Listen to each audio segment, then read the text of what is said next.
dumaan dito. Putik.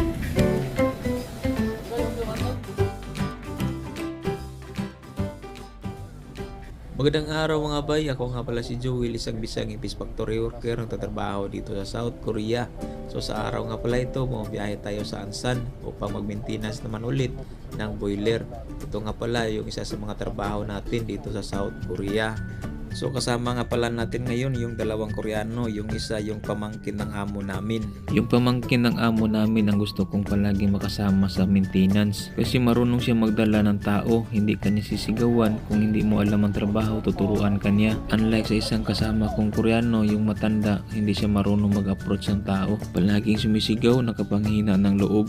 So dumating na tayo sa company na i-maintenance natin. So tila yung produkto ng company na pinapuntahan natin, o textile company. Ito ang isa sa mga pinakamagandang company dito sa South Korea, ang textile company.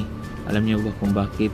Kasi kadalasan ng company na ito is maraming overtime. Maraming mga kababayan natin dito na napunta sa ganitong uri ng company. Kasi kadalasan ng company na ito, kumukuha sila ng mga foreign worker o EPS worker. So sa company nga pala ito, may nakita tayong foreign worker. Hindi ko lang natanong kung anong lahi niya, pero sa tingin ko para siyang Indonesian kasi kamukha lang siya ng Pilipino. At ito, nandito na tayo sa loob ng company. Ito nga pala yung mukha sa loob ng company na ito. Tatlong dryer machine na nakasit up dito. Yung isa yung bago. Yung bago, yung dugtungan namin ng pipe galing sa boiler. So ito yung gagawin namin ngayon.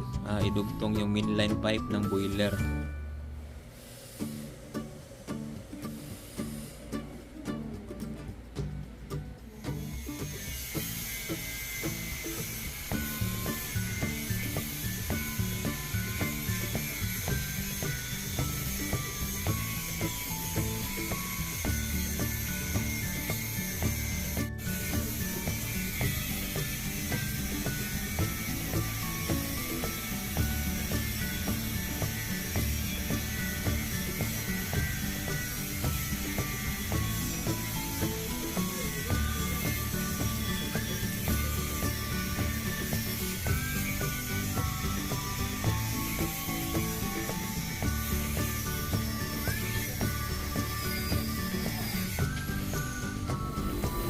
Ito yung dryer machine na ginagamit para matuyo yung tila.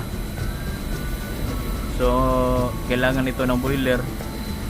Yung boiler ito yung nagdala ng mainit sa dryer machine. So ito yung mainline ng boiler. Yan ang kinakabit namin. At ito, natapos na namin maidugtong ang mainline pipe galing sa boiler papunta sa machine. At natapos na ding ma-full weld sa kasama kong Koreano. Yan na yung purma ng tinatrabaho namin. So paano, dito lang muna tayo nga bay. Stay safe, God bless and thank you.